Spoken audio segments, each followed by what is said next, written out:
irreverence of man, but we also discern the divine displeasure of God. Divine displeasure. Now you see Jesus in a different way because you see what makes God mad. You see what irritates the Lord in John chapter 2, 15 and 16. You'll see it on the screen because it says, and it looks and it paints Jesus in a very unusual light, and we like to look at Jesus today. We like to look at Jesus in a very anemic way. We love to see him on the picture with the crown of thorns on his head. Like, we love to see Jesus kind of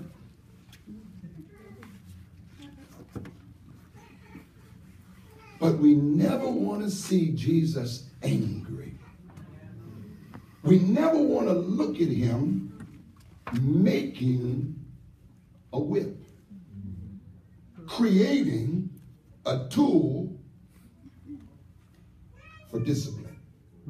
The Bible says here that when he made a whip of cords, he drove them all out of the temple with the sheep and the oxen and poured out the changers, the money tables, overturning the tables in verse 15. And he said to those who sold doves, "Take these things away. Do not make my Father's house a house of merchandise." Did you see that? When he made a whip. Many times we believe that God is punishing us because of what we did in the past. But the divine displeasure that God has is not the divine displeasure against you, but it's against what the devil has done to you to cause you to be what you are. Because God created you in his image, in his likeness.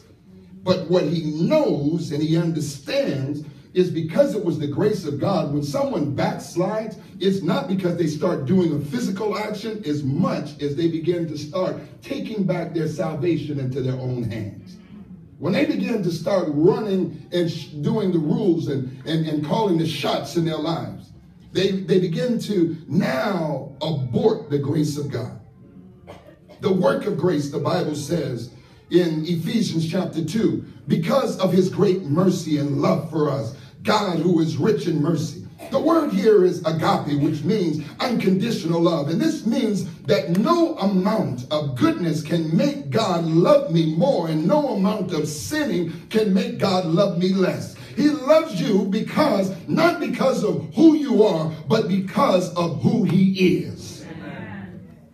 The grace of God is so powerful that when you understand the work of grace, you'll understand why Jesus was so enraged at this particular moment. The word mercy here carries in Ephesians chapter 2 and 4. It carries the ideal of withholding something out of kindness. While grace means that God gives to us what we do not deserve. And so while God is just and must punish sin, he's also loving and merciful and does not want to punish us. And in his love and his mercy, he provides a way to do both. The grace of God, the work of grace. But there's the miracle of grace as well. That's why many times we go out and get the very tool of our own beating. We go out and we drink that thing, or we go out and we sleep in that relationship. We go out and steal that thing. We go out and do something that has not been sanctioned by God. And it's not God that's whipping us, but we're whipping ourselves. We're going to the tree and declaring, can I handle this sin? How much is it going to hurt?